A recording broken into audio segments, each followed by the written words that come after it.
Bonjour à tous, nous en sommes au 3e épisode de notre podcast POV, Point of View. Donc POV est un podcast qui vise à remettre le point de vue dans toute sa dimension, j'ai envie de dire, participative, au cœur du débat et des échanges, afin qu'ensemble, et fort de nos différences et de nos singularités, nous puissions réussir à éco-construire, pourquoi pas, quelque chose de positif. Positif dans le sens, pas dans le sens plus, mais dans le sens bien, bon pour chacun. Et il est vrai que je pense que nous partageons cette vision de que tous les points de vue concentrés sur une situation permettent de mieux apporter une vision de la situation, des réponses plus justes, plus claires et plus adaptées à chacun. Dans notre dernier épisode, nous avons parlé de la vie chère et de cette vie chère qui découle d'une histoire coloniale et esclavagiste qui aujourd'hui aux Antilles permet aux puissants, à ceux qui l'ont toujours été, de garder encore le monopole sur les produits et notamment sur tous les produits et notamment ceux de première nécessité. Nous avons abordé plusieurs questions lors de ce dernier épisode et dans cet épisode, nous souhaitons parler davantage de là où il serait intéressant, enfin on va dire les autres opportunités, les possibilités alternatives où on peut mettre son argent. Aujourd'hui, nous allons d'abord commencer ce podcast en parlant d'alimentaire. De l'alimentaire, je ne vais pas dire le nerf de la guerre puisque c'est l'argent, mais on parlera d'élémentaire, on dira l'élémentaire, ce qui préoccupe le plus les foyers en ce moment, notamment lorsqu'on parle de vie chère. Et ensuite, nous découlerons sur d'autres aspects de ce que j'appelle moi le pouvoir d'achat et plus largement ce que j'appelle notre pouvoir, à savoir ce que l'on donne, ce que la masse donne à l'entrepreneur chez lequel il reverse son argent ou son revenu. La vision de l'alimentaire et de la vision des Rastas, ça fait plus de 40 ans que les Rastas, ils vous parlent d'Aïtal, qui a été récupéré par l'Occident. Maintenant, on parle de vegan, de tout plein de choses. Voilà, on est dans toute une grande mode de bien-être, mais ça fait longtemps que Rasta, il parle de bien-être. Et puis le bien-être, il parle le bien-être alimentaire, c'est simple, on est ce qu'on mange. On est ce qu'on mange, d'accord? Donc si tu manges mauvais, si tu manges des choses qui sont comment dire, des animaux par exemple, alors je parle même des animaux, moi je ne consomme pas les animaux, mais si tu manges des animaux qui sont mal élevés, en mauvaise santé et tout ça, tu manges ça. Si tu manges des végétaux qui sont mal cultivés, qui eux aussi sont maltraités d'une certaine manière, ou qui sont obèses parce qu'on leur donne tellement d'engrais tu peux pas être en bonne santé. Si tu consommes de l'eau qui traverse des canalisations pendant je sais pas combien de temps et puis qui arrive là, tu peux pas non plus être bien, parce que l'eau c'est la base. Donc ça fait plus de 40 ans que les Rastas ils disent arrêtez d'acheter, de boire l'eau du robinet. Il y a 40 ans, il n'y avait même pas encore la mode des bouteilles. C'est-à-dire que la mode de l'eau en bouteille, on vous vend des bouteilles en plastique, c'est une mode. Et puis après, donc ça fait longtemps que Rasta parle de ça. Moi je vous dirais que ça a fait que renforcer ma foi et puis ma vision par rapport à ce que Rasta m'a appris, ce que Rasta m'a apporté et ce que Rasta me donne, Rastafari me donne jusqu'aujourd'hui. Mais l'eau, juste pour parler de l'eau, il y a 40 ans, Rasta il vous dit arrêtez de boire le robinet, prenez l'eau à la source, et de comprendre l'eau, le cheminement de la source qui passe par la montagne, qui tombe du ciel, qui se filtre par la terre, qui est redynamisé et reminéralisé, redynamisé, parce qu'il y a aussi une histoire d'énergie tu vois, qui revient. Notre corps, c'est plus de 70% d'eau. Évidemment que l'eau, c'est la base. Et les Rastas, ça fait longtemps que toutes ces personnes-ci avaient cette réflexion-là. effectivement, on est fait de ça, mais si ça c'est mauvais, ça va pas. Donc après, et on arrive par exemple à nos jours où on a le scandale des viandes, je ne sais plus c'est quoi, ces bouteilles qui vendent de l'eau de source soi-disant, et puis on se rend compte que les eaux, elles sont d'une pas de source et de l'eau filtrée, et en plus elles sont contaminées avec des ceci et des cela. En Guadeloupe, on a l'eau contaminée avec le chlordécone, donc cette vision-là, elle est vraiment pas nouvelle. Elle est vraiment pas nouvelle. Les lanceurs d'alerte, ça fait longtemps qu'ils sont là. Et juste en quelques mots, le Haïtal, c'est quoi? Le Haïtal, c'est une vision. C'est cette vision-là. Le Haïtal, c'est tout ce que je vous parle. C'est-à-dire que c'est de la compréhension de ce qui est bon pour toi. D'accord. C'est la compréhension de ce qui est bon pour toi dans une logique, comment dire, où on change de paradigme. On change de paradigme. De santé. Voilà, on change de paradigme et on va parler de bon sens. Moi, quand je suis arrivé dans le mouvement Rastafari, ce qui m'a ramené, c'était le bon sens. Le bon sens, parce que je me disais, ah, effectivement, mais moi aussi, je trouve que c'est mieux comme ça. C'est évident que quand tu cueilles un fruit et que tu le manges tout de suite, ouais, c'est bon. Puis après, tu as des scientifiques qui te disent, ah oui, quand vous cueillez le fruit, toutes les 30 minutes, il perd tant de vitamines et il perd tant de vitamines. Et puis après, on vous donne des pommes qui sont livrées là, qui ne pourrissent pas, et puis ça fait déjà 1 an qu'elles sont dans des frigidaires. Voilà, les vitamines ne sont pas là. Oui. Donc par exemple, mais voilà, il y en a tellement. Donc, le Haïtal, c'est ça, c'est cette compréhension. Voilà, tu nous amènes à cet aspect-là où justement quand on achète ici en Guadeloupe des pommes Golden ou des pommes France, ces pommes-là, elles ont voyagé longtemps, elles arrivent chez nous intactes, on les mange. Pas seulement voyager, parce que les pommes, elles n'ont pas seulement voyagé, les pommes, je voulais juste amener cette précision-là. Les pommes font partie des fruits alimentaires comme les pommes de terre qui fonctionnent dans la spéculation. Pourquoi elles sont vraiment soumises à la spéculation? Parce qu'ils ont trouvé le système pour les conserver très très longtemps. D'accord. Il est fort possible que les pommes, quand elles arrivent ici, elles ont déjà plus d'1 an. Avant de voyager, elles ont été modifiées. Elles ont été stockées, d'accord, dans des endroits de endroits de conservation pendant 1 an. C'est possible qu'avant qu'elles voyagent, qu'elles prennent le bateau et qu'elles arrivent en Guadeloupe et qu'elles restent. Donc ça va mettre 1 mois ou 2 derrière avant que ça arrive dans l'assiette du consommateur. Ces pommes-là, elles sont déjà restées stockées des fois 1 an. D'accord. À l'avance. Ok. Comme les pommes de terre. D'accord. Ils font pareil avec les pommes de terre. D'accord. Des conserveries. Moi, les pommes de terre, j'aurais du mal pour l'instant à m'en défaire. Est-ce qu'on peut planter des pommes de terre ici? Alors, la pomme de terre est originaire d'Amérique du Sud, mais des plateaux. Donc, elle n'est pas trop adaptée aux climats tropicaux. Elle aime un peu les climats secs et froids, un peu plus tempérés, mais plus. Voilà. Donc, ça vient plus des plateaux d'Amérique du Sud.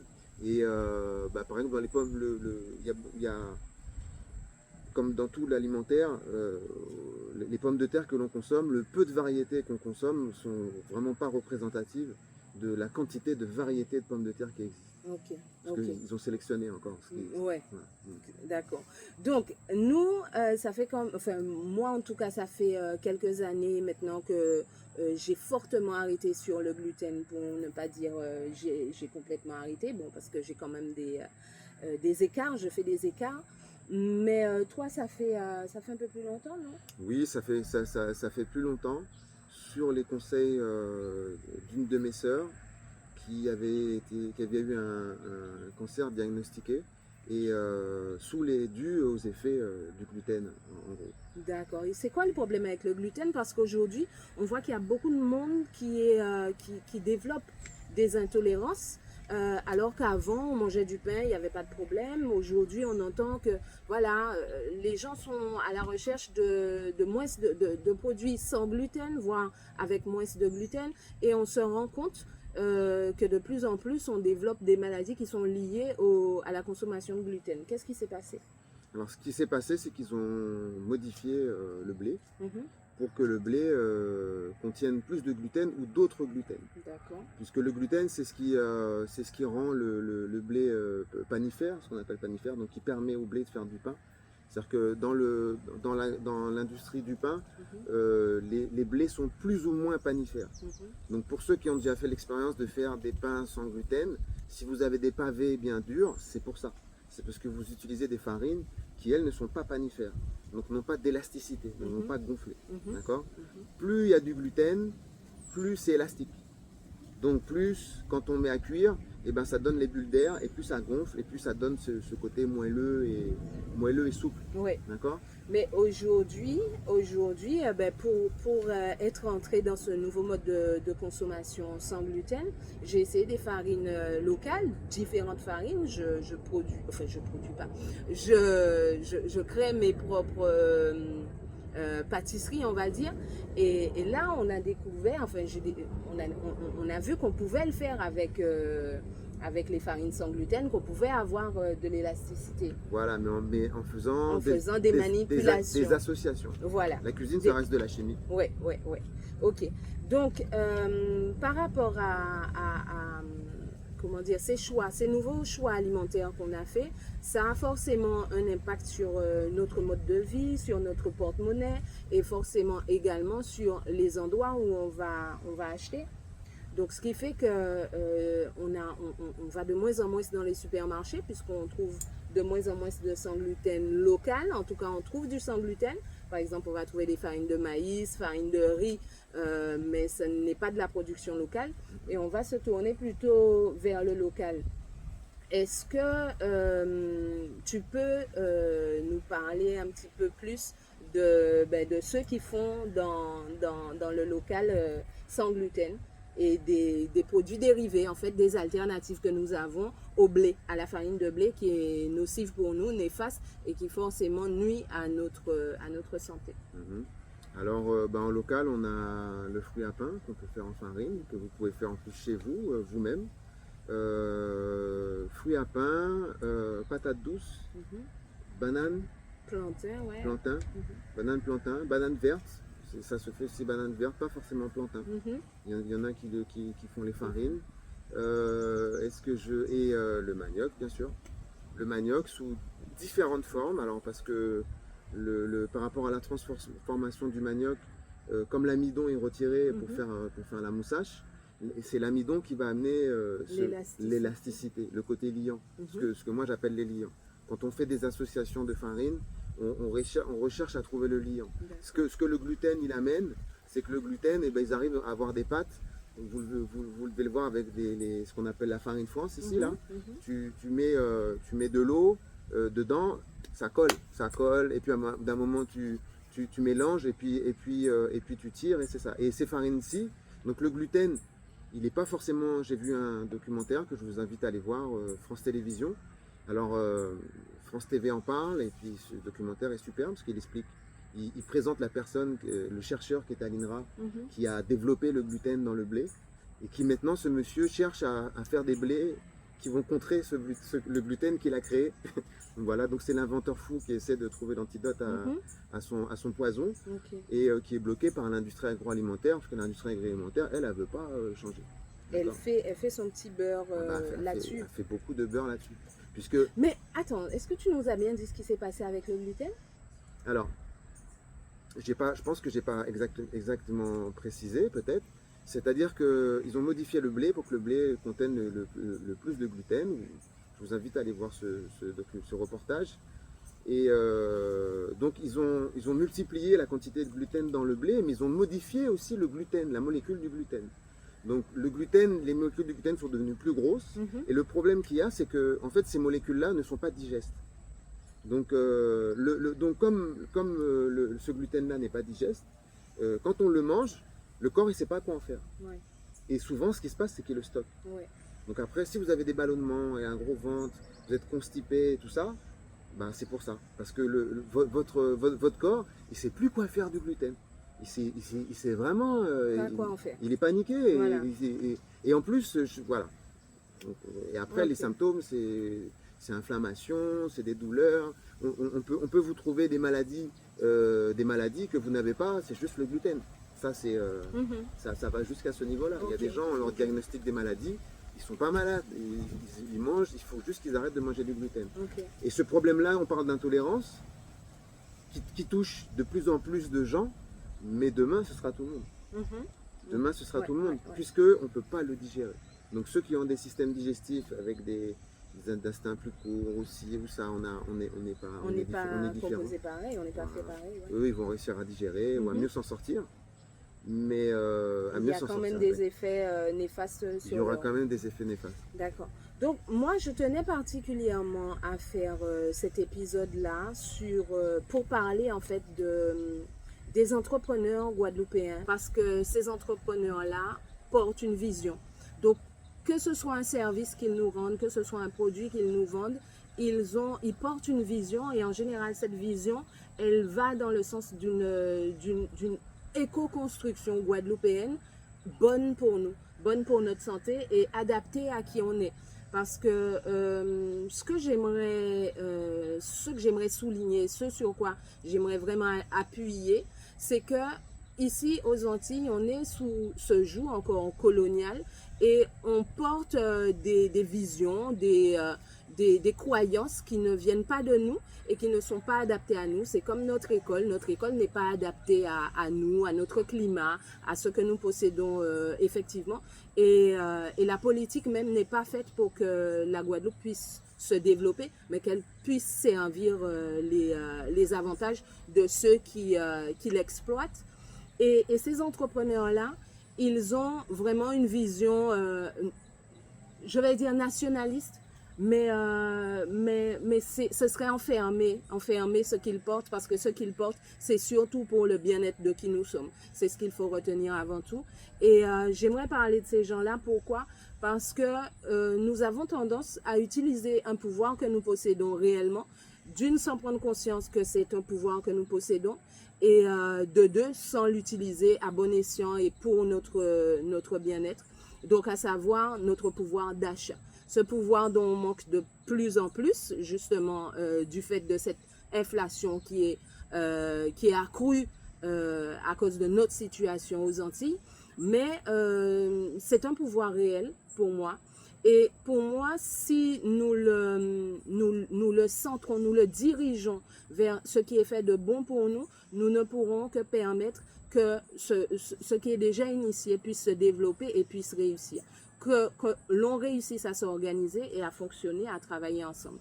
Qu'on développe des systèmes alternatifs, entre guillemets, à cette norme qui nous est imposée et qui ne nous convient pas. Et c'est pour ça que je vais vous parler de certains d'entre eux dans différentes catégories et domaines d'activité pour que vous ne puissiez plus, en tout cas pour que vous ayez une réponse ou un début de réponse à la question « Oui, mais où je vais acheter ?»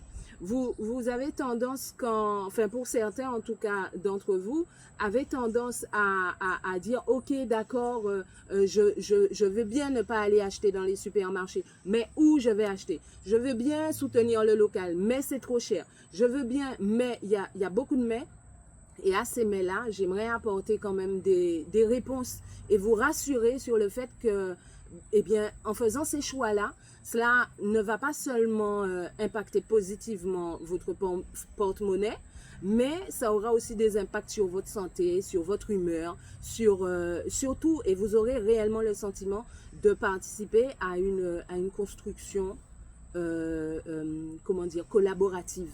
Voilà. Dans le sans gluten, j'aimerais qu'on parle de Wildy Grégo, qui est déjà très connu en Guadeloupe. Mais Issa, tu connais mieux cet entrepreneur que moi et ce qu'il fait. J'aimerais bien que tu nous parles un petit peu de comment il mène son entreprise, comment il développe et pourquoi il est bon d'aller soutenir ce type d'entrepreneur-là. Alors, Rudy Grego, déjà, c'est un champion d'ultra trail. À préciser, si vous connaissez pas ce que c'est l'ultra trail, donc ce sont des courses à très longue distance sur tout type de terrain dans la nature. Pour vous décrire un peu le personnage et sa persévérance et sa vision, il a gagné la Trans-Amazonie, 80 km au travers sans s'arrêter, sans assistance au travers de l'Amazonie. Rudy Grego était un disciple de la famille Dia aussi, je précise, puisque la famille Dia, c'est une famille guadeloupéenne, Rastafari, qui a fait le retour physique en Afrique et s'est installé en Afrique. C'est-à-dire que toute la vision de Rastafari, le souhait de Rastafari, ils l'ont construit, créé et vécu et partagé. Donc voici à peu près qui est Rudy Grego. Et c'est il fait de la restauration, de l'alimentaire, et c'est quelqu'un qui, de sa culture familiale, vient d'une cassaverie, du manioc, d'accord, donc de la transformation du manioc. La cassaverie, c'est l'endroit où on transforme le manioc.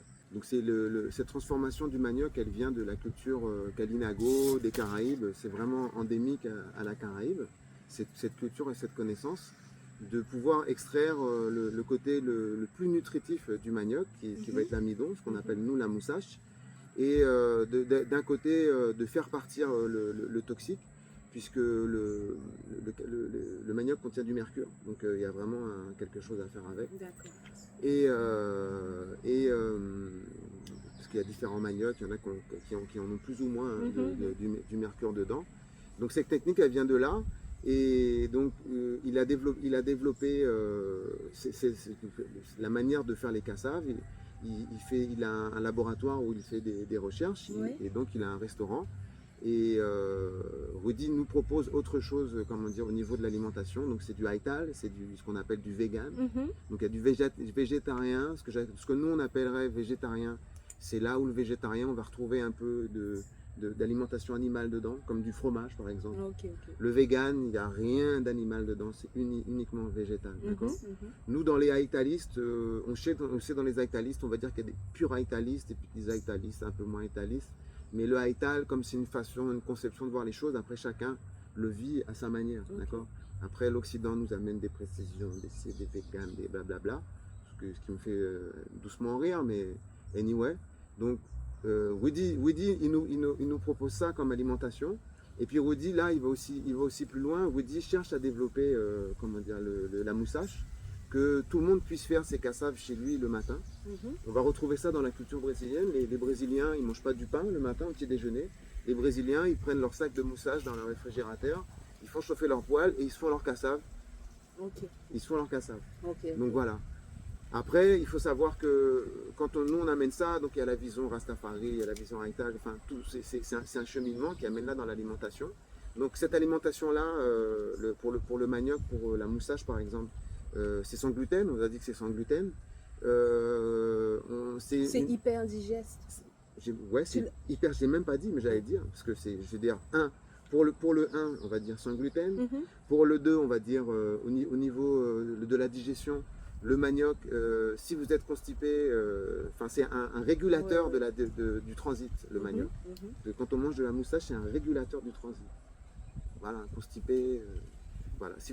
Donc ça régule ça. C'est un aliment alcalin, parce que on parle du sans gluten, mais parlons des aliments alcalins. Puisque le blé est un aliment acide. Précision, pourquoi je parle d'aliments alcalins et d'aliments acides, puisque les scientifiques ont constaté que les maladies se développaient dans des milieux acides, mais qu'ils n'arrivaient pas à se développer dans des milieux alcalins. Donc il y a des aliments qui sont acides et des aliments qui sont alcalins. Donc le pain, par exemple, les céréales communs, qui sont le blé, ils sont acides, d'accord, mais le blé, maïs, tout ça, ils sont acides. Alors que le manioc, lui, est alcalin. Le fruit à pain, il est alcalin. Le banane plantain, c'est alcalin. L'avocat, c'est alcalin. Si vous regardez en fait, le coco, c'est alcalin. Tout ça qui est local, tout ce qui est local est alcalin. C'est alcalin. D'accord. Parmi les fruits acides, on a par exemple le kiwi, mais on a l'orange aussi. Et bizarrement, le citron, lui, est alcalin. Voilà, le citron alcalin n'est pas acide et l'orange l'est. Ouais, et l'orange l'est. Mais voilà, comme le gingembre brûle dans la bouche, mais il ne brûle pas à l'intérieur du corps. Au contraire, il fait l'effet inverse. Il fait l'effet inverse. Il retire les acidités, il enlève les brûlures et tout ça, quoi. Donc on a Woody Grégo qui est à Sainte-Anne. Tu as fini sur lui? Woody, oui, on vous invite à aller le rencontrer. Sainte-Anne, il a son restaurant à Fouché, Sainte-Anne-Fouché, qui est ouvert les jeudis, le samedi et les dimanches. Mais vous pouvez aussi le retrouver, il a tenu à garder, c'est le mardi ou le mercredi qu'il est le mardi. Le mercredi qu'il est au bord de mer. Le mercredi, vous pouvez le retrouver voilà, au rond-point de Galba, au rond-point Galba, le mercredi. Donc réservation, faites tout à l'avance. Et puis voilà, donc Woody, c'est pas la cassave traditionnelle basique. Woody, il fait des cassaves, mais il y a déjà toute une évolution derrière. Voilà, c'est vraiment de la gastronomie, quoi. Oui, oui, Fine, c'est déjà, très fin on rentre ce qu'il déjà, fait. on rentre Voilà. déjà dans la gastronomie végétarienne. Ouais, Et puis Rudy fait aussi des stages, des formations, énormément de choses. ouais. Et dans le développement qu'il a par rapport au manioc, de vouloir faire, de développer le manioc et de faire de la moussache, Mhm. comment dire, c'est un début de. Enfin, je vous invite à aller le rejoindre si vous avez des terres, si vous plantez du manioc, vous avez des terres, vous ne savez pas quoi faire, des choses comme ça. Puisque l'idée, ce serait de monter une coopérative en Guadeloupe autour du manioc, Mhm. parce qu'il faut des machines après transformer, il faut de la main-d'œuvre, il faut tout ça, pour qu'on puisse planter de plus en plus, pour pouvoir suivre la demande. Parce que Woody tout seul, il ne va pas pouvoir suivre la demande. Mhm. Donc, Et espérer aussi que ça ait un impact négatif sur les prix. voilà, c'est-à-dire qu'il faut que. L'idée, c'est qu'on produise plus. Enfin voilà, il faut que ce soit abordable. Il faut que ce Voilà. soit abordable. Donc, Mhm. s'il y a peu de production, il y a beaucoup de demandes, les prix vont monter plus que descendre. Voilà. Par rapport à ça, j'aimerais aussi dire à ceux qui nous regardent que souvent on crie en regardant un prix, mais un prix c'est toujours relatif à comment on utilise le produit. Par exemple, on a les falières où on achète du pain sans gluten. On vous invite à aller. Où on vous invite à aller aussi, c'est au gosier. Les falières, on a du pain à la farine de manioc, on a du pain à la farine de fruits à pain, à la farine de banane plantain, et tous ces produits-là, quand on va les acheter, on aurait tendance à dire ah, c'est cher. Mais il ne faut pas voir les choses comme ça. En fait, on a une manière aussi d'utiliser le pain qui n'est pas forcément adaptée à notre activité au quotidien. Aujourd'hui, on travaille beaucoup dans les bureaux. On n'est pas forcément tous dans les champs comme avant où les gens pouvaient se permettre de manger du pain. Aujourd'hui, on ne brûle pas les mêmes calories et la consommation de pain doit être réduite également, ce qui nous permettra de mieux digérer. Et quand on achète un pain à, par exemple, 2,70 €, c'est ça, aux falières, ça peut nous faire facilement la semaine. D'accord? Si on consomme en conscience. On a également Didico Bag, que je vous invite à aller voir, qui est à Pointe-à-Pitre.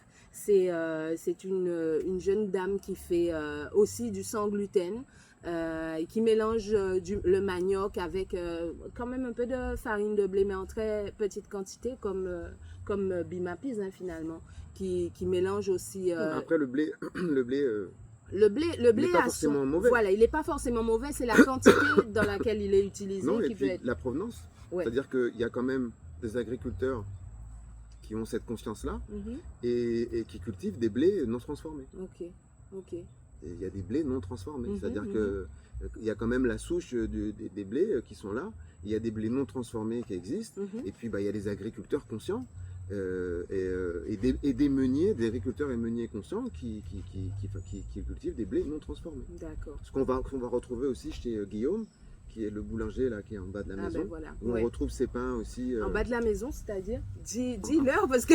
en bas de chez nous, au Gosier. Donc, alors, il n'a pas de boutique, mais on retrouve son pain au Petit Leclerc de Pliane, à Naturalia, dans les choses comme ça. Je crois que c'est les fournils bio.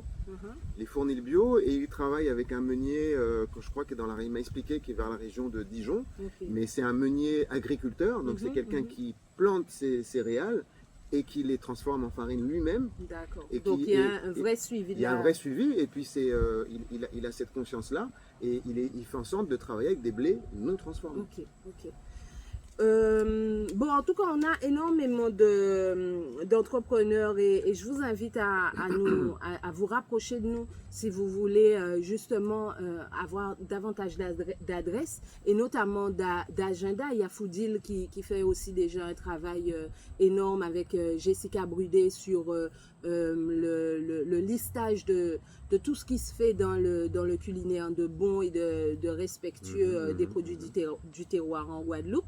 Donc, toutes ces adresses-là, on peut vous les donner sans problème. Si vous avez vraiment ce souci de changer, comment dire, d'avoir un impact positif sur le développement de la Guadeloupe, sur son autonomie et puis de sortir de cette pression qu'on nous impose. Mais on n'a pas que l'alimentaire, en fait, finalement. Il n'y a pas que l'alimentaire et on voit que les béquets, ils ont le monopole sur pas mal d'autres secteurs. On parle du transport, on parle des assurances, des banques, etc.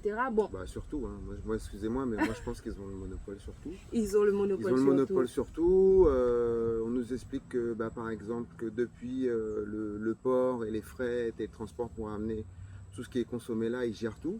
Et en plus de ça, ils s'amusent à mettre des intermédiaires entre, qui sont, quand on regarde, de la même famille, souvent, ou alors c'est des entreprises camouflées où c'est les mêmes personnes et tout ça. Et après, ils disent, bah, regardez, les marges, elles sont pas énormes parce que les marges, eux-mêmes, ils sont assez malins pour se les partager entre eux. Oui, oui, oui. Hein, voilà, donc c'est vraiment. Et il y a une opacité, puisque en plus, ils veulent pas donner vraiment Les sources, les les origines. sources, les origines et Mhm. vraiment l'argent qu'il faut. D'accord. Donc bon, ça on le sait, donc effectivement, c'est pas que l'alimentaire. Ce qu'on comprend, c'est que s'ils sont dans tous les domaines, nous on se doit d'être aussi dans tous les domaines. Exactement. Et c'est le cas. C'est le cas. On est déjà un peu partout. Et ce que je trouve qui nous manque et sur lequel on doit travailler davantage, c'est le réseautage et le travailler ensemble, le collaboratif. Et puis surtout, comme je vous dis encore et encore, choisir là où on met notre argent. Parce que c'est en choisissant là où on met notre argent qu'on choisit ce qu'on décide de développer. On ne peut pas continuer à développer un système qui nous oppresse de toutes parts. Et par exemple, on va parler du sport, tiens. Oh non, tiens, j'ai envie de parler des jeux et jouets. Parce que là, on approche de Noël. Et tout le monde va courir vers les supermarchés, toujours pareil, pour acheter des jouets. Club. Voilà. Mais et tu fais de la pub là, en fait. C'est pas le but. Je fais de la pub là. Donc, Je sais pas si je vais faire la bonne pub. on a un artisan, un entrepreneur qui travaille dans le jouet dans les jeux et jouets traditionnels en Guadeloupe et qui fait un travail formidable. Il s'appelle Jean-Paul Kiko, qui a l'entreprise et l'association Guajeka et qui se développe jusqu'au Bénin. Donc vous voyez, c'est un entrepreneur qui porte aussi une vision, pas seulement une vision pour la Guadeloupe, mais vraiment réellement une vision communautaire. Donc une vision pour nous en tant qu'Africains, Afro-descendants, en tant Afro-caribéens, voilà, Afro-Caribéens, Afro-descendants. diaspora. Exactement. Et donc, il développe ces jeux et jouets d'antan et il pourra mieux vous parler de tout ça, mais il a aussi travaillé et écrit des thèses sur la relation entre nos jouets à nous ici, les jouets là-bas en Afrique, mais aussi ce que les jeux et jouets, nos jeux et jouets apportent au bien-être, au développement intellectuel chez l'enfant et chez l'adulte. Donc, je vous invite à aller le voir. Il fait des formations, il a des bouquins explicatifs, il a des jeux de type même cartes de jeu explicatifs. Donc, je vous inviterai davantage à investir de ce côté-là plutôt, enfin pour ceux qui ont les moyens, hein, toujours évidemment, plutôt que d'aller toujours dans les supermarchés. Et puis, ça apportera aussi une touche d'originalité à vos fêtes de fin d'année. Donc, tu voulais nous parler du Bénin, Du Bénin un peu. de l'Afrique, Moi, de c'est la plus, terre, ouais, voilà. plus de la vision de diaspora. Comme tu disais, ici, on a cette vision-là et on le voit au travers par exemple, de Kiko et d'autres, où déjà des entrepreneurs guadeloupéens font le pont avec l'Afrique et font des liens. Tu m'as parlé déjà d'autres personnes hein, qui ne serait-ce, comment dire, investissent chez d'autres, comment dire, artisans en Afrique. Donc effectivement, ce lien communautaire dans la diaspora, moi j'inviterais tout le monde à le faire, c'est-à-dire qu'on parle de retour en Afrique ou de retour au pays. Des fois on dit aux gens, ouais, faut revenir au pays, il faut revenir au pays. Le retour physique, il n'est pas obligatoire, d'accord. Ce que nous disait Marcus Garvey déjà à l'époque, le retour physique, c'est pas comment dire, obligatoire. Ce que disait aussi Haïlé Sélassié, il disait ouais, retourner en Afrique, c'est bien, c'est le but. C'est ce qu'il a dit comment dire, aux grands frères, aux sages et puis aux grands frères qu'il a rencontrés quand il est arrivé en Jamaïque, puisqu'ils sont arrivés, Prince Emmanuel et d'autres. Ils sont arrivés en lui disant ouais, ça y est, on est là, on rentre, comment on fait, Majesté, on y va et tout, ouais. Et il leur a fait oh là, ouais, calmez-vous, tu vois. Il leur a dit ouais les gars, c'est le but de rentrer en Afrique. Il dit déjà ce qu'il faut faire, c'est vous centraliser et vous organiser, d'accord. Donc ça, c'est quand Haïlé Sélassié, il passe en Jamaïque à l'époque. Le conseil, c'est qu'est-ce qu'on doit faire? Organisez-vous, centralisez-vous, organisez-vous. Donc c'est totalement d'actualité. Voilà, c'est totalement d'actualité. Marcus Garvey, qu'est-ce qu'il disait? Marcus Garvey leur disait, ouais, rentrer en Afrique, bon, c'est pas histoire de rentrer tous en Afrique physiquement, mais rentrer au pays déjà dans votre tête, dans votre investissement. Là, on parle de pouvoir d'achat ou de choses. On est dans le pays, on parle de trading, et dans le pays, dans le moment, on parle de trading, d'investissement, et on vous parle de tout plein de choses. Investissez votre argent au pays. Si vous ne pouvez pas rentrer, investissez votre argent au pays.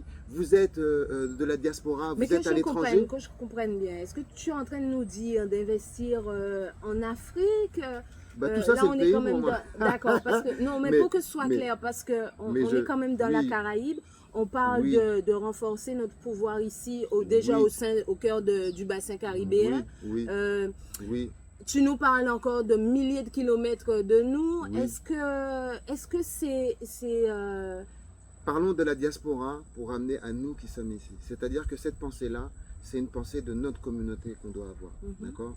C'est-à-dire que investir son argent dans notre communauté, c'est une façon de retourner vers la communauté. Donc, si on te dit rentre au pays, quand tu rentres au pays, tu retournes vers ta communauté, tu retournes vers chez toi. Quand je parle de retour non physique, d'accord, ce retour non physique peut être traduit comme ça. D'accord. Est-ce que ça veut dire aussi, dans le même sens que ce qu'on disait tout à l'heure, que c'est une manière de dire attache-toi à ce qui te fait du bien en tant que par rapport à qui tu es. Bien sûr. Il faut se rapprocher de qui on est au maximum pour se sentir bien. Voilà. Quand on vit dans une schizophrénie ou des paradigmes qui sont loin des nôtres, parce que souvent nous, les Antillais, on se retrouve à vivre et à être dans une schizophrénie, d'accord, de genre depuis longtemps, de se retrouver devant quelqu'un qui a tout le faciès et le type d'un Africain et qui dit non, moi je suis pas africain. C'est de la schizophrénie. C'est de la schizophrénie. Donc bien sûr qu'il faut qu'on aille vers tout ça. Quand je parle de Garvey, du retour en Afrique et tout ça, nous on est dans ce cheminement-là. C'est ce que j'explique, retourner au pays. Quand on est dans la diaspora, moi je suis né et j'ai grandi en France, d'accord. C'est un ancrage le pays, on en a besoin. J'ai vu, comment il s'appelle, Georges Décimus, j'ai entendu dans un interview qui parlait Desvarieux, de Jacob Desvarieux, que Jacob Desvarieux il est né et a grandi en France, hexagonale, d'accord. Donc ce qu'on appelle malement les négropolitains, d'accord. Parce qu'il y a beaucoup de préjugés sur ce côté-là. Mais Georges Décimus, il souvent, il leur disait, ouais, mais souvent, ces gens-là, ils sont encore plus guadeloupéens que les Guadeloupéens. Parce qu'on a besoin de défendre le truc. On sait déjà qui on est. On se justifie très souvent de qui on est, d'accord, de nos origines, même qu'on ne veut pas les justifier. Du fait de l'éloignement, en fait, de là où... Et du fait de l'éloignement, on est encore plus peut-être attaché, encore plus guadeloupéen qu'à ça. Donc si dans ce cheminement-là, moi c'est un message que je passe à tous ceux peut-être qui ont cette frustration, qui voudraient rentrer au pays mais qui ne peuvent pas. On peut rentrer au pays de plein de manières, d'accord, et sans y rentrer forcément physiquement. Donc tu es en train de dire aussi que ceux qui sont en France hexagonale peuvent investir sur nos entrepreneurs guadeloupéens. Ils peuvent et ils se doivent. Oui, ils se peuvent et ils se doivent. D'accord. Alors, dans le sport, parce que là, on est quand même on est en octobre, on est au début d'une nouvelle année, d'une nouvelle saison scolaire, sportive. Dans le sport, on a quand même une fédération indépendante dans le taekwondo. Donc là aussi, ce sont des entrepreneurs qui portent une vision et qui peuvent proposer aussi à vos enfants plusieurs sports, puisqu'ils ont un centre multisport et plusieurs clubs sur toute la Guadeloupe. Donc là, je vous invite aussi à vous rapprocher de ces gens-là, puisque Sylvain Faustin et toute son équipe, ils ont fait un travail énorme durant des années pour permettre justement à cette discipline d'avoir sa fédération indépendante. Et ça, moi, je trouve que ça s'applaudit puisque et lui aussi, d'ailleurs, il a écrit un livre qui retrace son parcours et toutes les difficultés, les épreuves qu'ils ont dû traverser pour pouvoir acquérir cette liberté. Enfin, c'est même pas, j'enlève les guillemets, cette liberté. Et pour moi, c'est aussi un modèle. C'est un modèle et un exemple qu'on pourrait suivre dans plusieurs autres domaines. Donc, je vous invite à aller le voir aussi si vous souhaitez investir là où justement le Guadeloupéen brille. Mhm. À l'international. À l'international. Avec un drapeau guadeloupéen. Avec un drapeau. C'est unique, ouais, c'est énorme, c'est vraiment à souligner. Oui, c'est énorme. Ça s'applaudit vraiment. Donc, on a les huiles, savons et les shampoings. Donc, énormément de gens continuent encore à acheter les huiles, les produits de beauté dans les grandes surfaces. Évidemment, je ne suis pas en train de vous dire arrêtez tout ce que vous faites. Arrêtez d'aller chez Ayotte, dans le bateau négrier Millénis. Arrêtez. Je vais me faire censurer. Mais je suis en train de vous dire qu'il y a des alternatives pour ceux qui le souhaitent vraiment. Ensuite, le but de ce podcast, c'est vraiment de vous sensibiliser à la question du retour à soi et de ce qui est bon pour soi. Et quand je dis tout ça, je me parle à moi aussi, puisque on n'est pas dans le 100% local encore, hein, mais on en prend le chemin. Et au niveau des savons et des produits de beauté, des produits de soins, on a énormément d'artisans qui travaillent sur les bienfaits de nos plantes et de nos plantes, c'est ça? Et de quoi encore? Qu'est-ce qu'on a d'autre Au niveau des soins. Des soins? Ouais. C'est surtout à base de plantes, non? Ouais, de base des plantes, mais de la terre, on a parce qu'avec la il y a terre, le on charbon, se soigne. il y a du charbon actif. Avec la terre, on se soigne. Il y a aussi les charbons actifs qu'on fait avec le coco pour aller du côté de ces artisans qui travaillent autour de la noix de coco. C'est énorme. Moi, on t'a parlé du sport, mais il y a un sport qu'on n'a pas parlé. Ouais. Et puis un endroit que je vous invite à aller voir, à emmener vos enfants. Le sport qu'on n'a pas parlé, c'est l'équitation. Moi, ça me touche beaucoup parce que je suis un ancien jockey. Je fais partie de ce sport-là. Je n'ai pas entendu ça. Tu peux parler plus fort, s'il te plaît? On dirait que tu le dis doucement. Moi, je suis un ancien jockey. Je suis un ancien jockey et donc je suis un passionné des sports d'équitation, spécialement des courses puisque c'est de là que je viens. Mais les chevaux, c'est pour les blancs. Voilà. Et donc, comme c'est un sport qui est très catégorisé, malement, c'est faux. Il faut aller chercher dans l'histoire. Voir que en fait l'équitation et les grands cavaliers africains dans l'Afrique avant l'esclavage on les a déjà, et même que pendant l'esclavage les entraîneurs de chevaux de course, ceux qui sont dans les écuries, ce sont les esclaves, ceux qui s'occupent des chevaux et qui les préparent.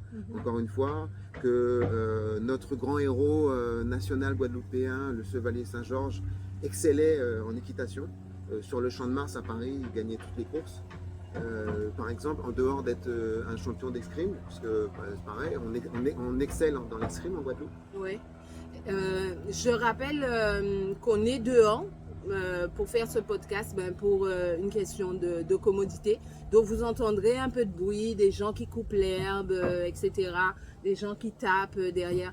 Ne vous inquiétez pas que ça ne vous dérange pas et ne vous empêche pas d'écouter notre Donc podcast. peut-être si vous n'avez pas entendu, je parlais du chevalier Saint-Georges qui excellait en escrime, qui a été reconnu en dehors d'être un virtuose de la musique et un révolutionnaire de la composition musicale de son époque.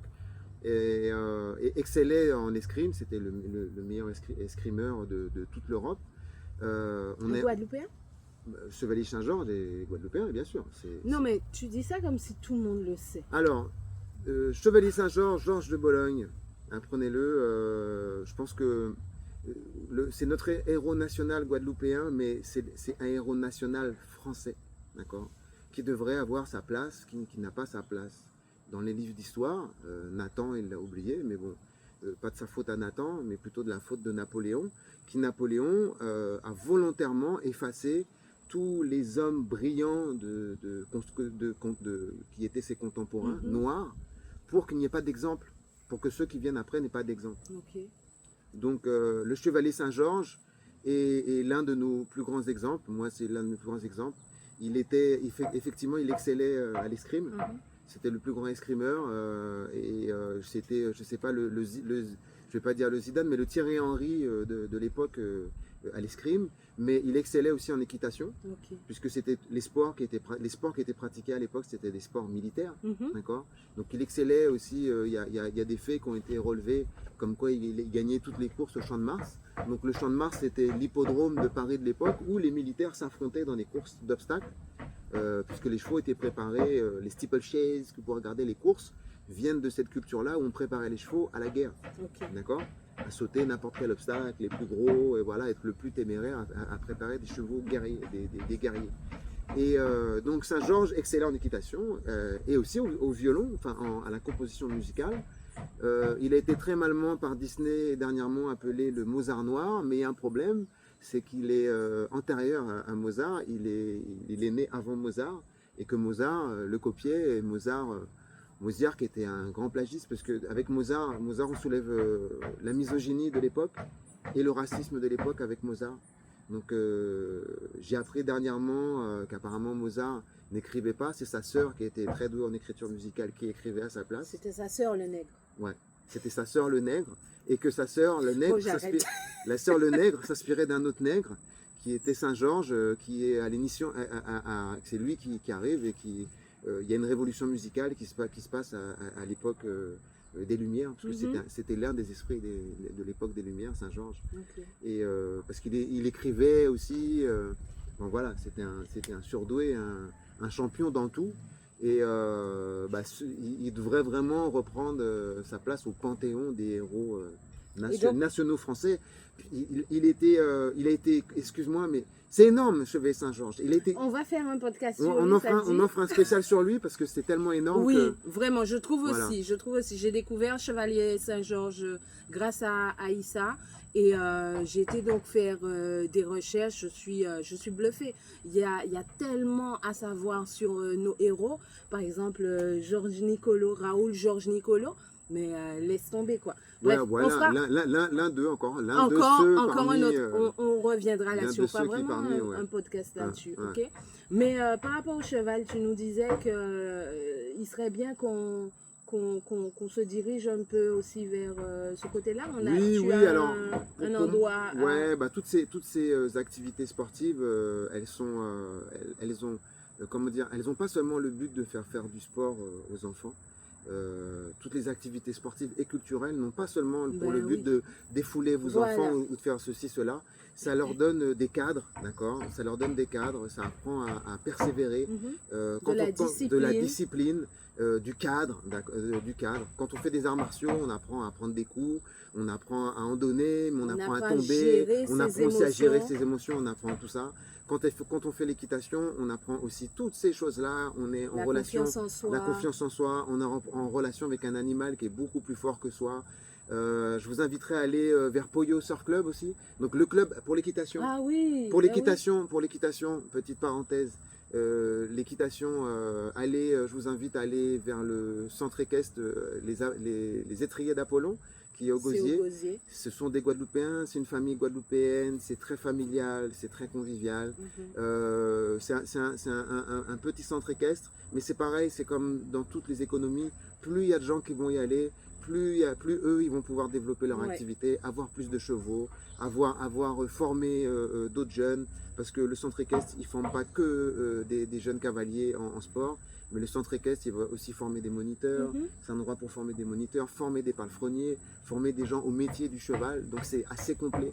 Et puis je vous invite à y aller pour que c'est comme le reste, si on va acheter là il y aura plus, si on va acheter là il y aura plus.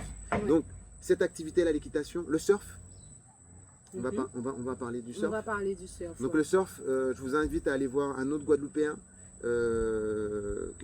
Poyoman, on l'appelle Poyoman, donc Cyril Villouin, le Poyo Surf Club, c'est le surf de Guadeloupéen. Je vous rappelle c'est pareil, dans le surf, on voit pas beaucoup de... Voilà, le surf, comme quoi apparemment ce serait un sport réservé aux leucodermes. Donc c'est pareil, ici, on a des Guadeloupéens blancs, hein. Enfin en Guadeloupe on est blanc, Oui. on est comment dire, on est On est arabe, comme on est les gens du indien, monde, hein. On est les gens du monde, hein. le monde entier est représenté dans nos îles. Chez nous, Il bien ne faut pas sûr. l'oublier. Même si on a, du fait de l'histoire, on a une forte population africaine, Mhm. mais Mais pas que. le monde est représenté ici, et en plus on est très souvent, à part certains qui n'ont pas voulu le faire, mélanger entre nous. D'accord? Je vous le précise parce que ceux qui n'ont pas voulu se mélanger entre nous, Demandons-nous pourquoi. entre nous tous, et puis qui c'est Et qui? et qui sont ceux qui, bah moi je vais vous le dire, hein, on On va pas faire de langue de bois. langue de bois. Il y a une population qui n'a pas voulu se mélanger avec toutes les autres populations de l'île. Mhm. Ce sont les békés, ce sont ceux qui tiennent l'économie actuellement. Voilà. Et c'est ceux qui tiennent aussi, qui cultivent le racisme, la différence, le fait d'avoir la différence de couleur, d'être riche parce qu'on est plus clair ou plus, toute cette bêtise-là. Donc, en attaquant ce qu'on attaque en ce moment avec la vie chère, on attaque aussi ça. J'ai relevé que dans le RPRAC, il y a afro-caribéen dans la définition. D'accord? Parce que c'est cette population afro-caribéenne des Antilles qui se rebelle parce qu'il y a une autre population aux Antilles qui n'a pas de souci. Ok, ok. On a des Arabes ici. Les Syriens, Mhm. ce sont des Arabes. Mhm. Les Libanais, ce sont des Arabes. D'accord? Oui. Et Petite leçon de géographie, les Arabes, c'est pas les Nord-Africains. Hein.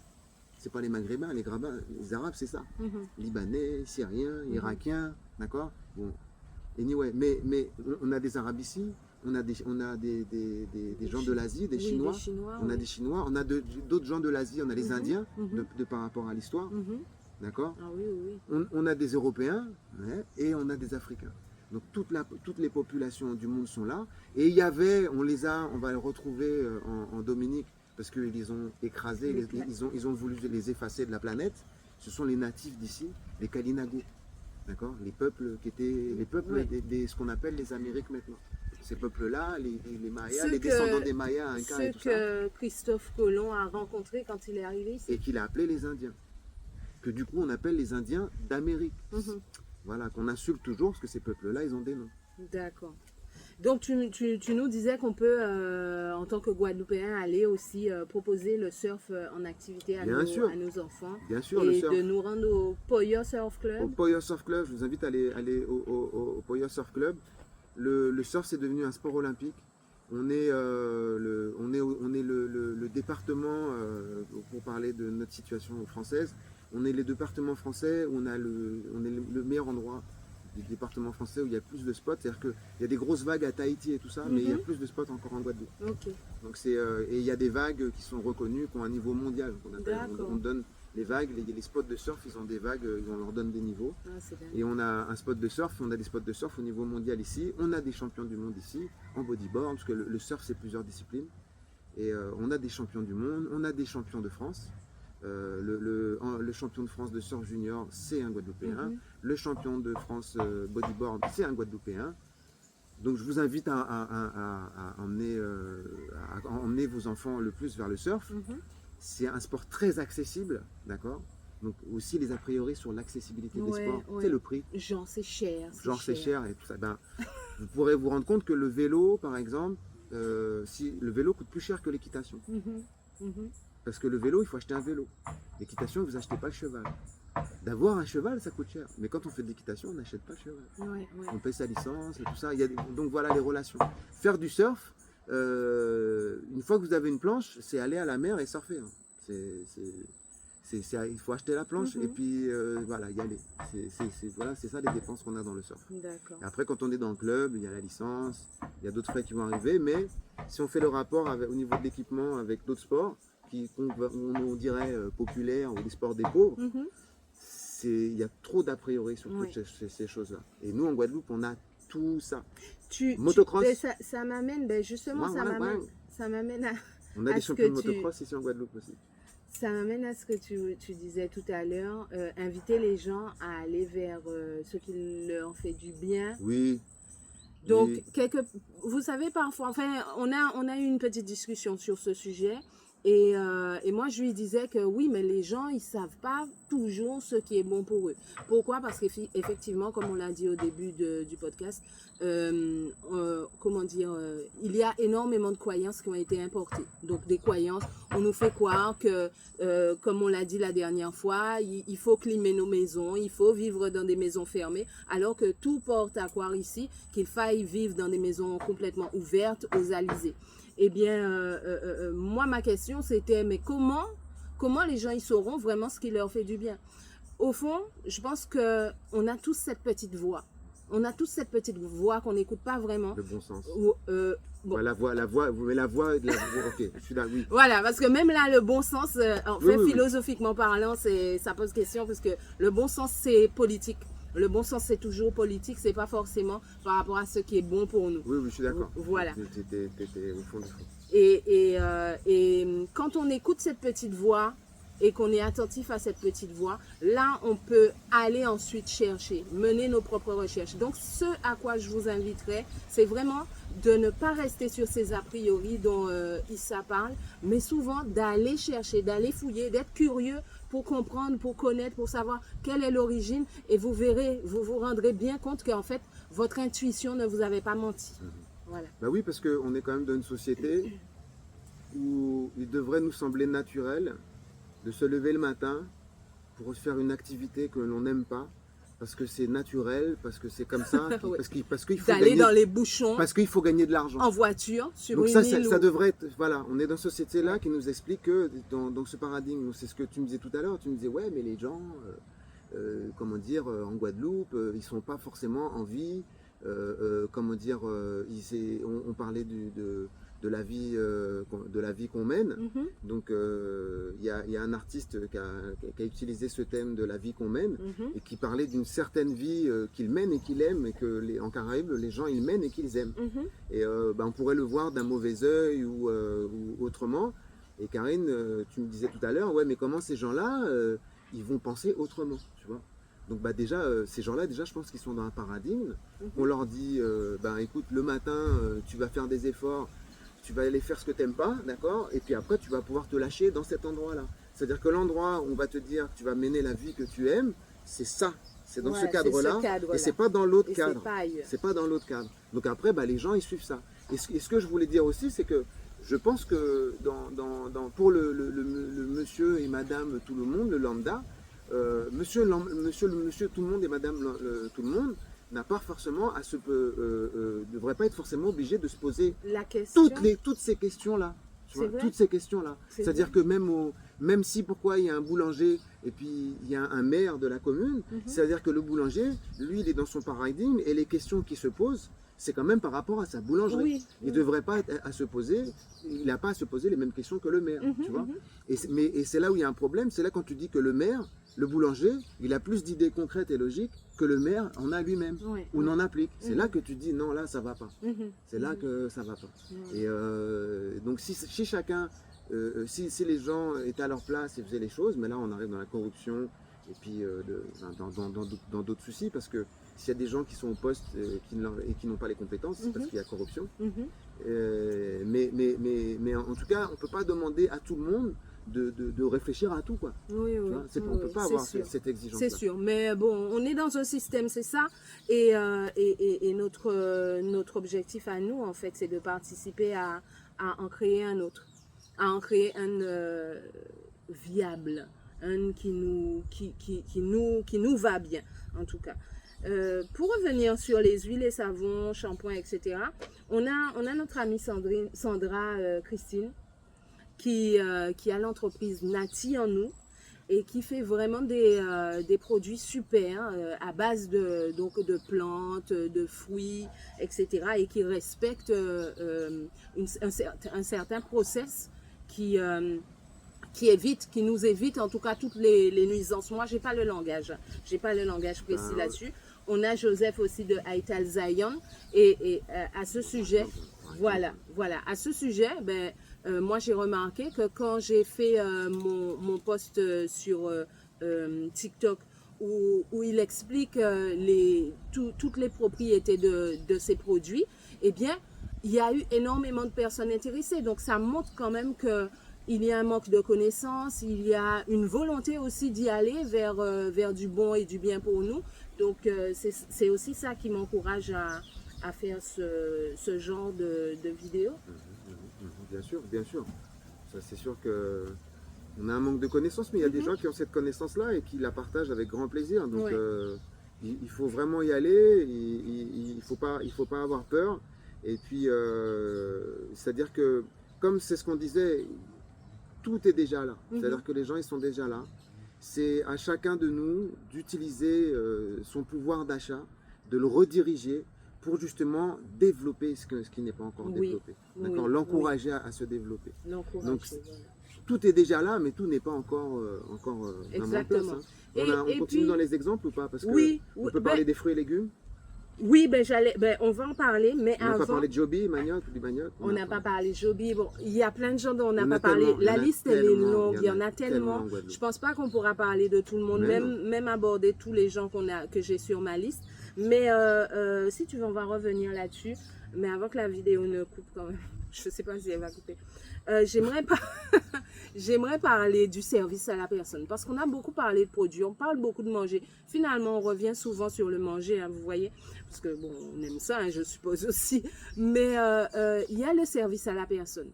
Le service à la personne est trop méconnu, je trouve, même par moi. Et c'est parce que j'ai des clients dans ce secteur d'activité que je m'y connais un peu mieux. Mais... on peut tous prétendre aux services qui sont proposés par les entreprises de services à la personne. Ne serait-ce que pour du nettoyage, de l'assistance au quotidien, hein, préparer les repas. Parfois, on n'y pense pas, on reste dans nos difficultés, on se laisse submerger et on se dit, bon, moi je ne suis pas handicapée, je ne suis pas malade, je ne suis pas âgée, donc je n'en ai pas besoin. Bien, en fait, tout le monde peut y prétendre et en plus, ce qui est bien, c'est que c'est exonéré d'impôts. Il y a l'exonération d'impôts. C'est exonéré d'impôts. Il y a beaucoup de choses qui sont comme Vraiment, ça. Il y a beaucoup de choses. Voilà, on est un public vieillissant et c'est une vraie problématique en fait pour la France en tout cas. D'ailleurs, faites des enfants. C'est même pas faites des enfants, j'ai envie de dire non, ne laissez pas vos enfants partir sans revenir. D'accord? Avec vos petits-enfants.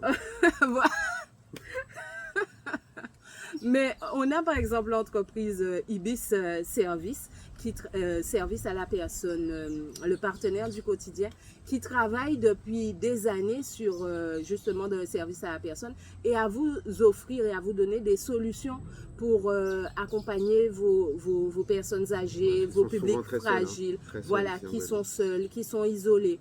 En plus, on est en octobre, on est dans la semaine bleue. On est dans la semaine bleue, cette semaine qui participe comment dire, à l'intergénérationnel, à favoriser et encourager les relations intergénérationnelles. C'est super important parce que comment un peuple peut être fort sans s'appuyer sur ses racines, sur les connaissances de ses anciens? Il ne peut pas. Donc, on doit favoriser cela et Ibis Service a créé ici en Guadeloupe un concept qui s'appelle la maison partagée. Bon, c'est un concept protégé qui existe déjà en Hexagone, mais qui n'existait pas encore en Guadeloupe. Et ils ont créé une maison partagée donc comme solution alternative aux coûteuses EHPAD. Et ces solutions-là, vous pouvez vous tourner vers elles. C'est génial, c'est plus humain. C'est plus humain. C'est plus humain, c'est plus adapté à notre réalité rurale. À notre réalité. On n'est pas des citadins en Guadeloupe. Il n'y a pas de grandes villes. D'accord, on n'est pas. Ça c'est vrai. Et on a des personnes âgées qui veulent pas quitter leur maison, qui n'ont pas envie de se retrouver dans des cadres de type hôpitaux, hospitaliers ou CFOI, où ils n'ont pas le relationnel, le rire, le domino, le jeu, où ils peuvent pas aller faire leur repas eux-mêmes. Ils rêvent de garder cette autonomie et justement la maison partagée leur permet. Donc en allant investir chez des gens comme ça, en choisissant de travailler avec des personnes comme ça, qu'est-ce qui se passe? Vous permettez à cette entreprise-là de se développer et de créer plusieurs maisons partagées. Bien sûr, bien On sûr. a énormément de maisons ici en indivision, des Voilà. maisons Ça permettra abandonnées. à ces maisons-là Ça d'être peut- occupées Voilà, et et de entretenues. vivre entretenues. Donc, pareil, un appel Donc, à la diaspora. voilà. Vous qui êtes loin, qui avez des biens immobiliers, vous ne savez pas quoi en faire, c'est compliqué. Ah ouais, ça Ne, c'est ne les important. laissez pas perdre. C'est important. Ça peut être une façon de le faire. Regardez si vous avez vos parents qui sont tout seuls dans la maison, vous êtes loin, c'est compliqué aussi. Trop de solitude chez nos anciens, trop de solitude Trop de chez nos solitude. anciens. Et ils sont une richesse, une richesse incroyable. C'est eux qui ont tous les secrets des plantes, c'est eux qui par ont exemple, c'est par rapport tout ce qui est dans notre pharmacopée, vous cherchez à savoir comment le VPLA, ce serait marrant de questionner Joseph de où vient son savoir, par exemple. tout. Ok. Par exemple, parce que juste pour savoir, pour avoir la confirmation, le grand doute que j'ai de dire ah ouais, j'avais ma grand-mère qui, j'avais ceci, j'avais un tonton, j'avais une tati. Souvent c'est comme ça, c'est des choses qu'on nous redonne. Oui. Donc il faut effectivement qu'on prenne vraiment soin de nos anciens. Ça me fait penser juste à un truc, ce que tu dis là, c'est que on m'a dit une fois que quand tu as dans ton jardin une plante qui est envahissante, cherche à savoir quelles sont ses propriétés, parce que bien souvent, c'est une plante qui vient répondre à une problématique que tu rencontres dans ta vie, au niveau de ta santé. Donc, tout ce qu'on a autour de nous, déjà, tout ce qu'on a autour de nous, ça soigne quelque chose. Tout ce qu'on a, même l'herbe qui est là, l'herbe qu'on dit l'herbe sauvage, quoi. Le chien dent, là, on appelle ça patapoule. Ça, les chiens mangent ça, les chats mangent ça quand ils veulent se faire vomir. Il y en a différentes, ouais, mais là, c'est pas vraiment la patapoule qu'on a devant nous, mais ça lui ressemble. Voilà. Mais patapoule, qui est le chien dent, c'est un vermifuge. Un vermifuge, ouais. Voilà. C'est un vermifuge naturel, c'est pour ça que tu vois les chiens et les chats en manger. Mais on donnait ça avant aux cochons, tu vois, et c'est bon aussi pour nous. Ça peut être pour vous qui mangez. Donc parfois, au lieu d'aller en pharmacie, vous voyez, aller dépenser tant d'argent, ben, vous allez dans le jardin, vous rapprochez Mais des sachants. La pharmacie, c'est les plantes qu'elle a transformées en plus. gélules qu'elle vous revend. En plus. Par rapport au gluten et au blé, les capsules là, des gélules. C'est du gluten. C'est du gluten. Ah ben voilà pourquoi ça me fait ces réactions-là. Par exemple, donc voilà, un exemple. Quoi. Ouais. Un exemple, le côté capsulé des cachets aussi, souvent il faut regarder. Regardez si vous prenez des... Mais est-ce qu'ils le mettent toujours? Parce que... oui et non, mais l'enrobage, déjà des fois quand c'est encapsulé, alors les capsules c'est clair, mais des fois même les comprimés ils sont enrobés de quelque chose. Oui. Donc bon voilà, il y a ça. Mais après la nature, c'est sûr que on a l'une des plus grandes pharmacopées de la planète. De la planète. Écoutez bien, ce ne sont pas des paroles en l'air. Hein. On a l'une plus grande pharmacopée de la planète. Il y a tout dehors. Il y a des plantes qui s'appellent Doliprane, Efferalgan. C'est pas des blagues. Atumo. Atumo. Pour tous les mots. Végébaume. Bon, c'est juste là. On a tout ça là. Moi j'ai ma petite pharmacie devant chez moi. Mes enfants, le thé le matin, c'est pareil, le thé pour les gens qui consomment du thé. Donc on a la vraie plante du thé ici, parce que le thé c'est une plante, d'accord, qu'ils ont développé. Donc nous on a le thé qu'on appelle le TPI, c'est aussi une feuille et tout ça. Mais on se fait des infusions, on se fait des infusions avec une multitude de plantes. Et mes enfants le matin, moi ma fille, elle a 8 ans, 9 ans, pardon. Et ça va trop vite. Et elle se lève le matin, je lui dis tiens, va prendre les plantes pour le thé. Elle prend le ciseau et elle fait le petit mix quoi. Un peu de tulsi, un peu de citronnelle, un peu de menthe brisée ce jour-ci. Après des fois elle me dit ah aujourd'hui j'ai pris que ça, aujourd'hui je veux ça, j'ai pris que ce basilic là. Donc et en plus de ça on sait que avec les enfants c'est génial parce qu'elles le font naturellement. Mais nous on doit réapprendre. En fait on va vers ce qu'on a besoin. Oui. On va vers ce qu'on a besoin. Donc je pense que si tu as toutes tes plantes le matin là et tu arrives devant tes plantes et tu te dis ah tiens c'est ça que j'ai envie aujourd'hui. Écoute-toi, tu sais bien effectivement cette plante là que tu as besoin aujourd'hui quoi.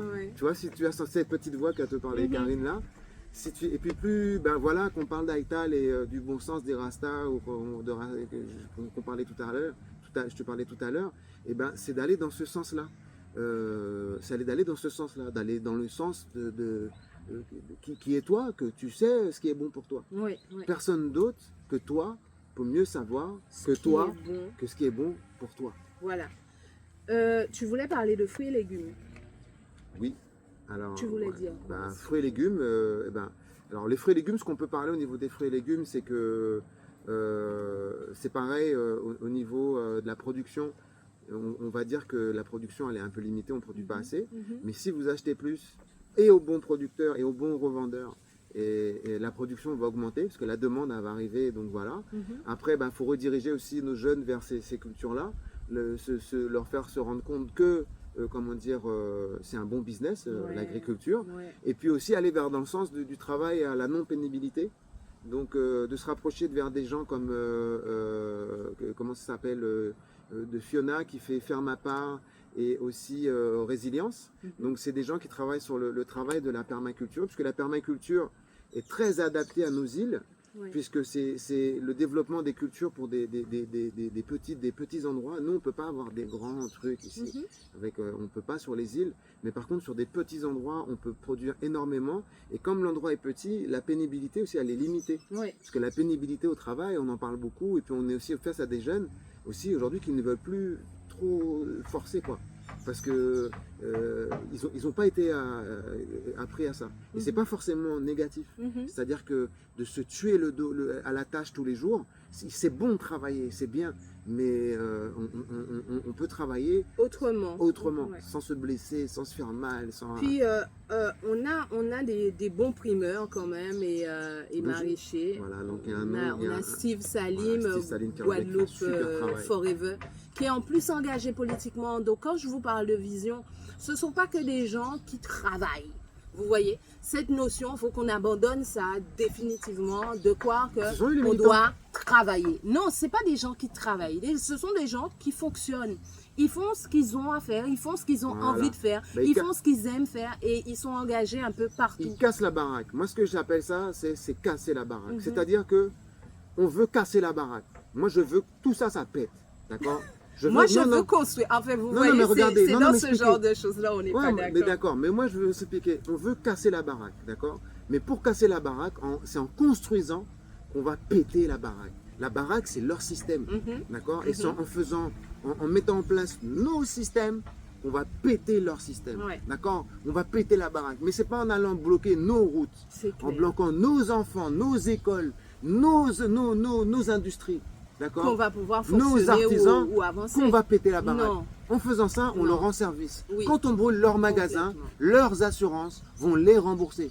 Donc, et en plus, ça va encore fonctionner à circuit fermé. Voilà. Ça va faire tourner l'argent chez les mêmes encore à leur avantage.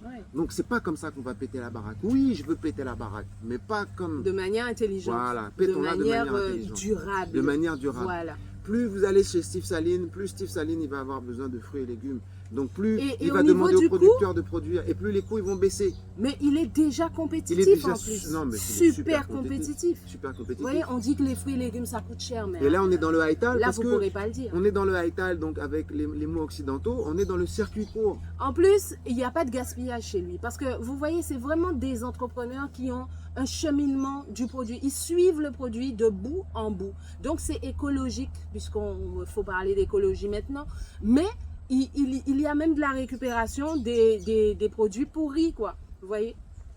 Voilà. Oui, parce que avec le pourri, on fait aussi... Enfin, il y a pas, l'humain produit des déchets. La nature voilà, la nature ne produit pas de déchets.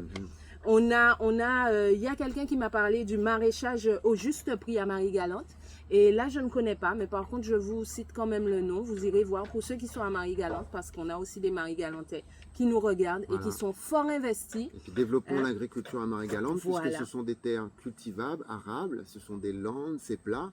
Et c'est bien le tourisme, ça ramène un peu d'argent, mais ça ne fait pas manger. Ou ça fait manger que certains. Donc, développons des terres comme ça qui sont utilisées. Qui ne sont pas utilisés pour l'agriculture pour faire manger les gens, on va développer d'autres activités dessus, c'est assez dérangeant. J'aimerais parler d'un autre secteur. Tu as fini sur celui-là? J'ai fini, c'est pas vrai, j'ai pas fini. Hein. Il n'aura jamais fini. C'est ce que je voulais dire. Hein. Moi, je suis le cheval de course de Karine. Ça fait tout ça de temps en temps, elle me freine parce que quand je suis parti au galop, j'ai du mal à m'arrêter. Mais bon, non, je voulais te dire oui, j'ai terminé. D'accord. J'aimerais parler d'une maison d'édition qui est tenue par une brillante jeune femme, mais mon Dieu. Je vais vous parler de Panda Chan, qui est une mangaka guadeloupéenne. Il y en a apparemment 3 en Guadeloupe, mais vraiment une seule qui a comment dire, produit ces mangas et qui sont reconnus et vendus au Japon. Et elle s'appelle donc Panda Chan. Vous pourrez taper, de toutes les façons, je vous mettrai toutes les références qu'on a abordées ici dans des liens où vous pourrez prendre contact directement avec ces gens.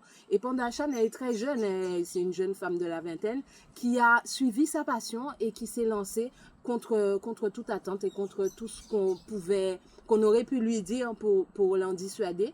Et elle a réussi donc à créer une collection en fait de mangas qui est reconnue donc au Japon, et elle a créé sa maison d'édition parce que comme elle a rencontré des épreuves, et elle a trouvé des solutions alternatives justement pour pouvoir créer exactement ce qu'elle voulait. Aujourd'hui, elle a sa maison d'édition et donc elle peut éditer vos œuvres ici en Guadeloupe. Donc c'est du local. Et pourquoi ça m'émeut beaucoup de parler d'elle?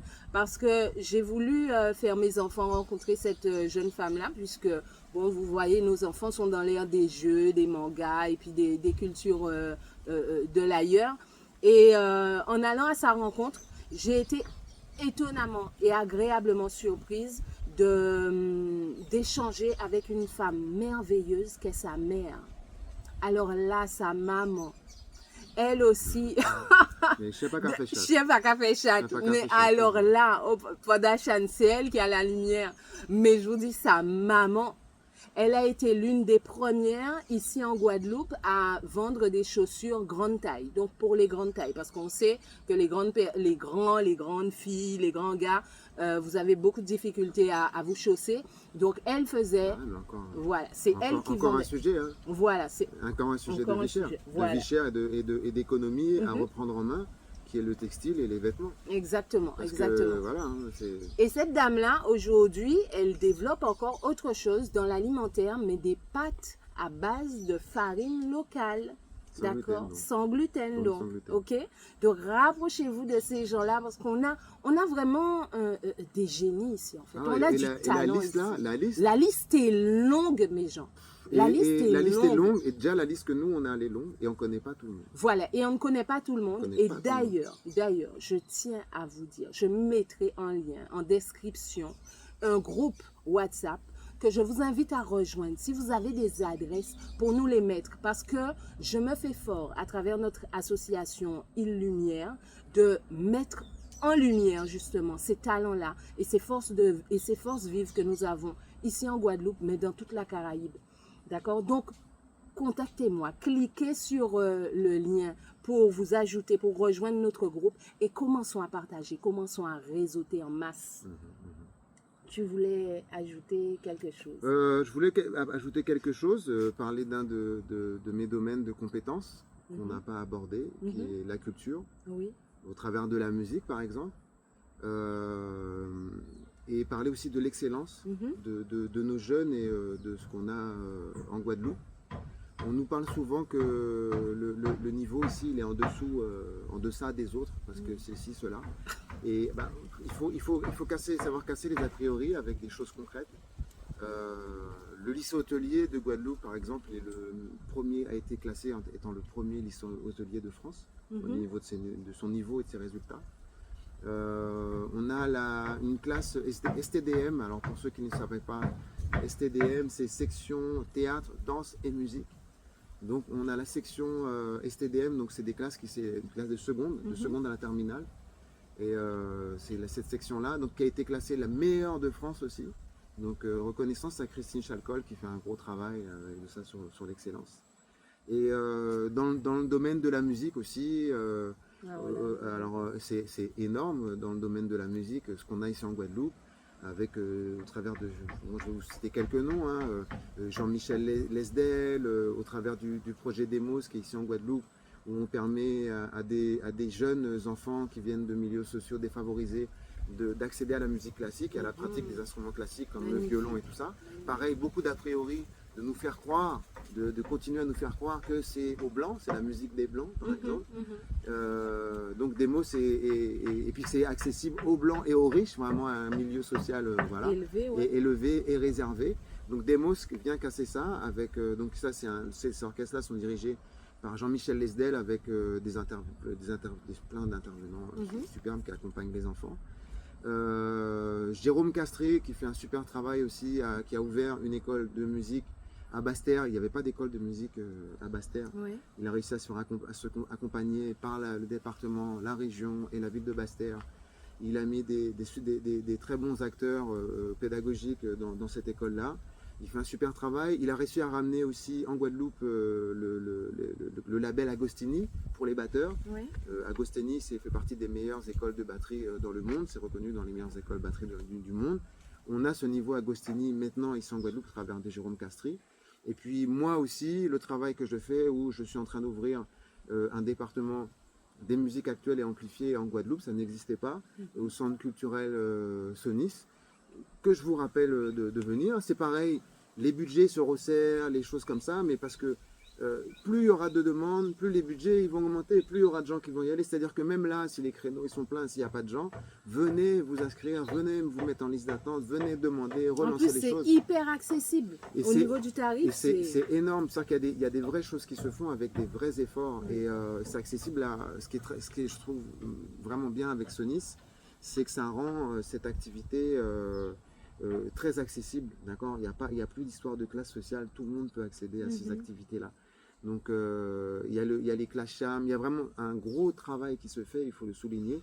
Et continuons, comme vous dit Karine, à faire le réseau, parce que c'est important qu'on le sache tous. Trop de nous, je pense, ne le savent pas et se sentent peut-être ont ce sentiment d'être isolés ou de ne pas voir comment faire. Ouais, j'en ai marre. Comme dit Karine tout à l'heure, je veux manger autrement, mais comment je fais? Je veux bien arrêter de donner mon argent à cette économie qui est bloquée, qui est fermée. Où est-ce que faisons ça, créons ces réseaux. Venez, on se parle entre nous. Ah, regarde, mets ton argent là-bas, donne ton argent là-bas. Ah, il y a telle personne qui a des terres et qui fait rien. Eh ben, plantons du manioc sur ces terres-là, d'accord? Une petite précision pour le manioc. Le manioc fait partie de l'une des plantes magiques que l'on a ici, dans les plantes tropicales magiques qu'on a. C'est-à-dire que quand tu arraches la racine, tu prends la tige tu la coupes en plusieurs morceaux, tu mets la tige dans la terre et 6 mois après, tu auras d'autres racines. Il n'y a rien à faire. Le troisième truc, le deuxième, enfin, dans l'une de la liste des choses magiques qu'a le manioc, c'est que le manioc, c'est un engrais. C'est-à-dire que quand vous le plantez dans des terres, il fertilise la terre. Excuse-moi, c'est tellement. Il fertilise la terre dans laquelle il est. D'accord? Il va fertiliser dans laquelle il est. Et il n'a pas besoin d'engrais pour pousser. Au contraire, il en amène. Donc, est-ce que vous vous rendez compte du potentiel qu'on a avec ces plantes-là? Et ce que je voudrais souligner, c'est que je vous parle de ça pour la Guadeloupe, mais par exemple, le Sénégal, là, il y a des pays en Afrique, en face de nous, là, en face du grand fleuve, là, quand on traverse le grand fleuve. Ils ont commencé à le faire. C'est-à-dire qu'au Sénégal, ils sont en train de promouvoir les céréales et les farines locales pour faire du pain. Et ils sont en train de promouvoir ça et de subventionner les agriculteurs qui vont aller dans ce sens-là. Parce qu'après, il faut que ça aille dans ce sens-là. C'est-à-dire que nous, on parle, le gars, il veut bien faire. C'est pareil, si on va demander les subventions, ils vont suivre. Parce qu'on sera tellement à demander qu'ils vont mettre l'argent là où la demande elle est faite. D'accord? Donc, ils subventionnent ça. Tout à l'heure, on va parler rapidement du Bénin, mais de tous ces pays d'Afrique, là, le Bénin, ce qu'on veut dire, c'est qu'on peut retourner. Le Bénin nous invite, ça fait partie de ces pays qui sont prêts à accueillir la diaspora. D'accord? Vous pouvez retourner au Bénin et vous installer. On vous donnera des terres et vous pourrez vous installer. Il y a le Bénin, il y a le Ghana. Au Burkina Faso, ils sont en train de relancer les textiles. C'est-à-dire que maintenant, tous les uniformes, nous ici, on a des uniformes aussi à l'école. Donc au Burkina Faso, ils ont des uniformes. Tous les textiles, les tissus qui sont faits pour faire les uniformes de toutes les écoles du Bénin, maintenant du Burkina Faso, vont être faits avec du coton produit sur place. C'est-à-dire que ça va permettre de relancer l'industrie textile sur place. D'accord? Parce qu'encore une fois, comme le cacao, comme le coton, ça rentre comme dans le cacao, comme plein de choses, c'est des choses qui sont consommés énormément dans les pays occidentaux, mais qui ne sont pas produits en matière première chez les occidentaux. Et ceux qui produisent la matière première, eux, quand ils le consomment, pour le consommer, le produit transformé, ils le rachètent aux pays occidentaux qui leur revendent les déchets, les merdes, à des prix exorbitants. et alors qu'ils ont acheté la matière première à rien du tout. Mhm. Donc cette conscience-là qu'on a, nous, il y a des pays en ce moment en Afrique qui en ont conscience aussi et qui s'organisent dans ce sens-là. Voilà, voilà. D'accord. Ouais. Je ne sais plus si c'est, je crois, la Côte d'Ivoire aussi, a à un moment stoppé ses exportations de cacao pour récupérer comment dire, la mainmise sur cette exportation. Ce sont les premiers producteurs de cacao du monde et c'est pas eux qui définissent le prix du cacao. Donc ils ont dit stop, on arrête parce qu'on va vous dire maintenant combien coûte le cacao et c'est plus vous qui allez nous dire combien coûte le cacao.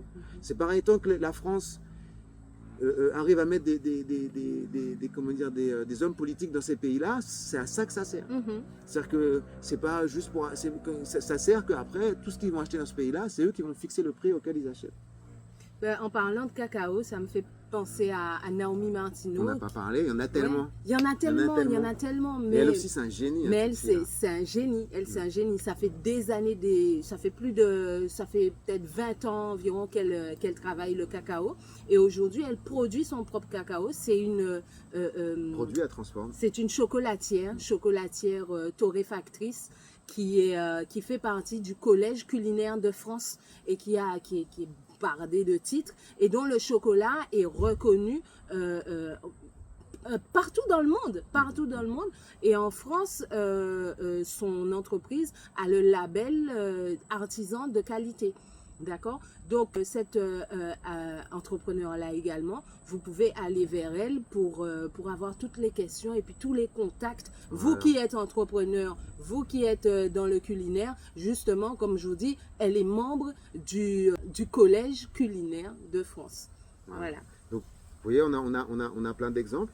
Et puis, changeons aussi le paradigme que vos enfants qui mangent du Nesquik le matin, Ah. ils ne savent pas qu'il y a un arbre de cacao à côté et comment la transformation se fait et qu'en fait, le Nesquik là, ça vient de l'arbre qui est à côté de chez eux.